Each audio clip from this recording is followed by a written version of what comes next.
Hi అండి. అందరికీ good morning. అందరూ బాగున్నారనుకుంటున్నాను. ఇంకా బాగుండాలని మనస్ఫూర్తిగా కోరుకుంటున్నాను. నేను బాగున్నానండి. ఈరోజు నేనొక డైలీ వ్లాగ్‌నైతే మీతో షేర్ చేసుకుంటున్నాను. ఇంకా ఉదయాన్నే అంతా కూడా శుభ్రం చేసుకొని ఇల్లంతా తర్వాత నేను ఫ్రెష్ అయ్యొచ్చి ఇక్కడ పూజ అయితే చేసుకున్నాననమాట. తులసమ్మ దగ్గర ఇలా దీపం పెట్టుకున్నాను. అలాగే దేవుడి గదంతా శుభ్రం చేసుకొని ఇక్కడ పూజ కూడా పూర్తి చేసుకున్నాననమాట. ఇంకా నైవేద్యం కిందైతే డ్రై ఫ్రూట్స్ అవి పెట్టేశాననమాట. ఇంకా కిచెన్లోకి వచ్చేసేయాలి కదా, పిల్లలకి లంచ్ బాక్స్లు, బ్రేక్ఫాస్ట్లు ఇవన్నీ చాలా బిజీగా ఉంటుంది ఉదయాన్నే. ఫస్ట్ అయితే పాలు పెట్టేస్తున్నాను స్టవ్ పైన. ఇంకా ముందు రోజు తీసుకురాలేదు. బేసిక్గా అయితే ప్రతిరోజు ఈవినింగే వచ్చేస్తాయి పాలు ఇంటికి. ఇంకా ఫస్ట్ అయితే పాలు పెట్టేసి మిల్లెట్స్ నానబెడుతున్నాను. వెళ్ళే ముందు రాఘవ్ గారు ఆఫీస్కి వెళ్ళే ముందు అలా వండుతాను, అందుకని ముందుగా నానబెట్టేస్తున్నాను. ఇంకా నేను టీ అనేది ఏం పెట్టట్లేను, మా అమ్మయ్య వరకు హార్లిక్స్ కలిపి ఇచ్చేస్తాను. ఇక్కడైతే తిప్పతీగ ఆకులు ఉంటాయి కదా, అవి తర్వాత తులసి ఆకులు ఇవన్నీ తీసుకొచ్చారనమాట ఈయన. అది కషాయంలాగా పెడదామని చెప్పి ఫస్ట్ అయితే ఇవన్నీ నీట్గా కడిగి పెట్టుకుంటున్నాను అనమాట. మనకి ఏమీ డస్ట్ లేదు అలా అనిపిస్తుంది, కానీ చూడండి ఎంతలా ఉండిందో లోపల. వీటిని ఇంకొక 2 సార్లు అలా కడిగేసామంటే డస్ట్ అది ఏమైనా ఉన్నా వెళ్ళిపోతుంది. మరి ఆ వాటర్ అవి వేస్ట్ చేయకూడదు కదా అని చెప్పి ఇంకా మొక్కలకైతే ఇచ్చేస్తున్నాను. ఈ మొక్క కూడా భలే వచ్చిందండి. అప్పుడప్పుడు నేను బియ్యం నీళ్ళు కూడా, అంటే బియ్యం కడిగిన నీళ్ళు కూడా వేస్తూ ఉంటాను. ఇంకా కషాయం కింద అయితే వాటర్ యాడ్ చేసేసి ఒక ఇద్దరికి, అలాగే ఈ తిప్పతీగ తులసాకులు అన్నీ కూడా వేసేసి మరగబెట్టేస్తున్నాను. ఇంకా ఇటువైపున మిల్లెట్స్ కడిగేసాను, పాలు కూడా మరిగిపోయాయి. ఇంకా అటువైపున ప్రెషర్ కుక్కర్లో పప్పు కూడా పెట్టేశాను అనమాట. ఇంకా కిచెన్ క్లీనింగ్ అది అంటే ముందు రోజు నైటే క్లీన్ చేసుకుంటాం కాబట్టి ఇప్పుడేం పెద్ద పని ఉండదండి. ఇంకా హ్యాపీగా వంట చేసేసుకోవడమే. పాలు మరిగిపోయాయి, అలాగే ఇంకా కషాయం కూడా రెడీ అయిపోయింది. ఇంకా దాంట్లో సింపుల్గా హనీ లెమన్ వేసుకొని తాగేసేయడమే. ఇక్కడైతే నేను పిల్లలకి లంచ్ బాక్స్ కోసం ఈజీగా అయిపోయేలా టమాటా రైస్ అయితే చేస్తున్నాను అనమాట. ఇంకా ప్యాన్ పెట్టేసి ఆయిల్, అందులో కొంచెం శనగపప్పు, జీలకర్ర వేసుకొని రోస్ట్ చేసుకున్నాను. అలాగే ఆనియన్, పచ్చిమిర్చి కూడా కట్ చేసి వేసేసుకున్నాను అనమాట. అవి కొంచెం కలర్ మారిన తర్వాత అందులో కాసింత పసుపు వేసి ఒక 2 టమాటాలు అయితే మిక్సీ పట్టేసుకున్నాను. మనకి పీసెస్ కింద చేస్తే ఏమవుతుందంటే కొంచెం అవి మగ్గడానికి టైం పడుతుంది.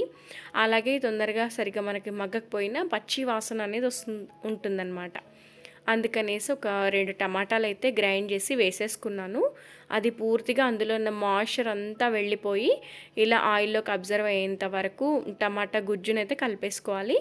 లాస్ట్లో ఇందులో కొంచెం మనకి ఇంకా టేస్ట్కి సరిపడా ఉప్పు, కారం, ధనియా పౌడర్ వేసుకుంటే దాన్ని కూడా చక్కగా కలిపేసి రైస్ యాడ్ చేసేసుకోవడమే. టమాటా అనేది కొంచెం పుల్లగా ట్యాంగీగా ఉంటుంది కాబట్టి కొంచెం స్పైస్ ఎక్కువ ఉంటేనే బాగుంటుంది. ఇంకా పిల్లలైతే హ్యాపీగా తినేస్తారనమాట. ఫైనల్గా ఇందులో వేసుకున్నాను కొత్తిమీర. ఫ్లేవర్ అనేది చాలా బాగుంటుంది. ఇలా టమాటా రైస్ చేస్తే కూడా ఇంకా చాలా బాగుంటుంది అనమాట. ఈజీగా ఇవాళ ఒక మంచి లంచ్ బాక్స్ రెసిపీని అయితే మీతో షేర్ చేసుకున్నాను అనిపించింది. నేనైతే ఇలాగే చేస్తానండి టమాటా రైస్. మీరు ఎలా చేస్తారో కమెంట్లో అయితే చెప్పేసేయండి. అలాగే పిల్లలకి బాక్సులు అయితే పెట్టేశాను. ఇంకా ఇవాళ టమాటా పప్పు చేశానని చెప్పాను కదండి, దాన్ని అంతా కూడా మెదిపేస్తున్నాను అనమాట. ఇక్కడ ఇదంతా కూడా ఒకసారి మెదిపేసి ఇంకా ఇందులో తాలింపు పెట్టేసుకోవడమే. ఇంతకుముందు ఒక సిస్టర్ జీలకర్ర మెంతుల పొడి గురించి కామెంట్ చేశారండి, దేంట్లో వాడతారు అని చెప్పి. అది చాలా తక్కువ క్వాంటిటీలో చిటికెడు మాత్రమే వాడాలి, ఎక్కువగా వేయకూడదు, మరీ చేదైపోతుంది. చూసారు కదా, నేను ఇప్పుడు పప్పులో వేశాను, సాంబారు, పప్పుచారు, వెజిటేబుల్స్ అన్ని కర్రీస్లో వేస్తాను. ఇంకా ఒక నాన్ వెజ్ కర్రీస్లో కూడా వేస్తానండి. బోన్ సూప్, మటన్ ప్రతి దాంట్లో వేస్తాను. వేయందల్లా ఒక ఫిష్లో మాత్రమే అనమాట, అది కూడా ఫ్రైకే. ఇంక ఇక్కడ వాళ్ళ నాన్న అయితే వీళ్ళకి స్నాక్స్ కింద పెట్టడానికి పీనట్ బటర్, బ్రెడ్ అయితే పెట్టేస్తున్నారనమాట. కొంచెం హెల్పింగ్. నేను ఇంకా హడావిడిగా వీళ్ళకి బాక్సులు అవి కట్టడం ఇవన్నీ ఉంటాయి కదా, అందుకని చెప్పేసి 2 పూటలకి ఇంకా వీళ్ళకి బ్రేక్ టైం ఉంటుంది, అదొకటి. అలాగే లంచ్, ఇంక ఇప్పుడు తినడానికి బ్రేక్ఫాస్ట్ అన్నీ రెడీగా పెట్టేశాను. ఇంకా 8 వరకల్లా వ్యాన్ వచ్చేస్తుంది. ప్రతి రూమ్లో కూడా మా ఇంట్లో ఒకవేళ వాచ్ ఉంటే ఒక 10 మినిట్స్ అయితే ఫాస్ట్గా పెడతానండి. ఇంకా అలా అయితేనే వీళ్ళు టైంకి రెడీ అవ్వగలరు అని నేను ముందు నుంచి ఒక 10 నిమిషాలు ఫాస్టే పెడతా ఉంటానన్నమాట. అయినప్పటికీ కూడా ఏదో ఒక రకంగా హడావిడైతే ఉండనే ఉంటుంది. ఇంకా వాళ్ళని పంపించేశాక పెద్ద పని అయిపోయింది. ఇదిగోండి వాళ్ళ ఇంటి ముందు నేను ముగ్గు వేసుకున్నాను అనమాట. గుమ్మం ముందు తడి బియ్య పిండితోనే వేసుకున్నానండి. బాగుంది కదా, సింపుల్గా చిన్న ముగ్గు అలా వేశాను. ఇప్పుడు నేను ఇంకా బ్రేక్ఫాస్ట్ అయితే ప్రిపేర్ చేయాలి. ఇంకా ఇడ్లీ పిండి రుబ్బి పెట్టుకున్నాను ముందు రోజే. దానికోసం ఇంకా పల్లి చట్నీ కోసం పల్లీలు అవి తీసేసుకుంటున్నా. ఇవన్నీ రోస్ట్ చేసి చట్నీ చేసేలోగా ఇటువైపున ఇడ్లీ కూడా రెడీ అయిపోయింది. ఇంకా పెట్టేస్తున్నాను అనమాట. ఇడ్లీకి అప్పుడప్పుడు సాంబార్ చేస్తూ ఉంటాను. సాంబార్ అనేది ప్రతిసారి ఏం చేయనండి. ఇటు నేను ఒకవేళ సాంబార్ ప్రాసెస్ పెట్టుకున్నానంటే అటు అన్నానికి ఇటు బ్రేక్ఫాస్ట్కి రెండింటికి సరిపడా చేసుకుంటాను. కానీ ఇవాళ పల్లి చట్నీతోనే సరిపెట్టేస్తున్నాను. ఫస్ట్ వండింది కొంచెం స్టవ్కి అంటే అలా ఇచ్చేసి తర్వాతనే మేము తింటామన్నమాట. అది అన్నం కానీ బ్రేక్ఫాస్ట్ కానీ ఏది కానీ వేడివేడిది వండగానే మనం డైరెక్ట్గా తినకూడదని చెప్పి అలా పెడుతూ ఉంటాను. ఇంకా అందరం కూడా బ్రేక్ఫాస్ట్ తినేసాము. కొంచెంగా అలా కాఫీ కలుపుకొని వచ్చేసరికి కొరియర్ వచ్చింది. అయితే నేను ఒకటి ఆర్డర్ పెట్టుకున్నానండి మీషోలో, టేబుల్ రన్నర్ కావాలి అని చెప్పేసి. అసలు చూద్దాము ఎలా ఉండిందో అని చెప్పి. అయితే అమెజాన్లో కొంచెం ప్రైస్ అయితే ఎక్కువ అనిపించింది నాకు. మరి మీషోలో అయితే తక్కువే ఉండింది ప్రైస్. మరి ప్రైస్కి తగ్గట్టుగా మరి క్వాలిటీ ఏమైనా తక్కువ ఉంటుందేమో అనుకున్నా.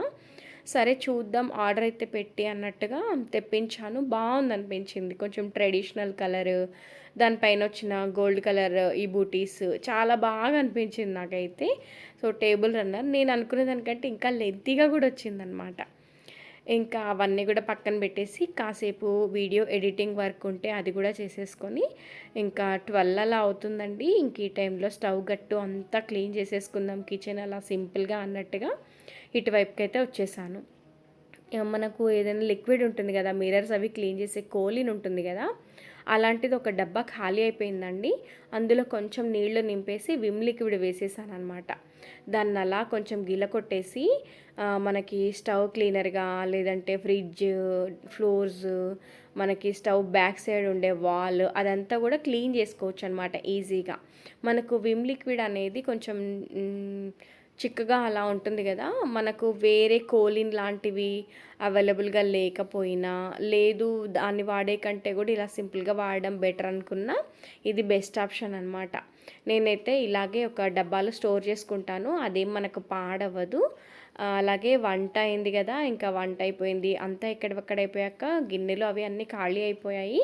వాటన్నింటినీ బయటకు వేసేసి ఇక్కడ స్టవ్ గట్టు, తర్వాత దాని back side stove back side wall అదంతా కూడా క్లీన్ చేసుకుంటున్నాను. వంటతో పాటు మరి ఇది కూడా మనకు ముఖ్యమే కదండి. మనకి కిచెన్ అనేది నీట్గా హైజీనిక్గా ఉంటేనే మనకి బాగుంటుందన్నమాట. ఎక్కడ పడితే అక్కడ ఫుడ్ చిన్న చిన్న పార్టికల్స్ అలాంటివి ఉన్నాయంటే చాలు, మరి చీమలు వాటి ద్వారా బొద్దింకలు ఇలాంటివి పెరుగుతూనే ఉంటాయి. అలా మనకు నీట్గా స్టవ్ అనేది స్టవ్ గట్టు ఆ ప్లాట్ఫామ్ అంతా కూడా నీట్గా పెట్టుకోవాలి. అలాగే సేమ్ లిక్విడ్ యూస్ చేసి నేను మిక్సీని కూడా క్లీన్ చేసుకుంటున్నానండి. సో మనకి ఏంటంటే ఇందులో విమ్ లిక్విడ్ ఉంటుంది కాబట్టి బాగా నీట్గా అయిపోతాయి అన్నమాట. సో మిక్సీ అది కూడా క్లీన్ చేసుకోవచ్చు. అలాగే నేను ఆపోజిట్ గట్టు కూడా దాంతోనే క్లీన్ చేసుకుంటూ ఉంటాను. ఇవన్నీ కొంచెం మనం ఎప్పటికప్పుడు చేసుకుంటే కానీ మరి నీట్గా ఉండదు కదండి. లేదంటే కొంచెం ఓపెన్ ఏరియా కాబట్టి మరి డస్ట్ అనేది బాగా ఫామ్ అవుతూ ఉంటుంది ఎక్కడికక్కడ. అలాగే టిష్యూని యూస్ చేసి సేమ్ లిక్విడ్ వేసేసి ఇక్కడ ఫ్రిడ్జ్ కూడా క్లీన్ చేసుకుంటూ ఉన్నాను అనమాట.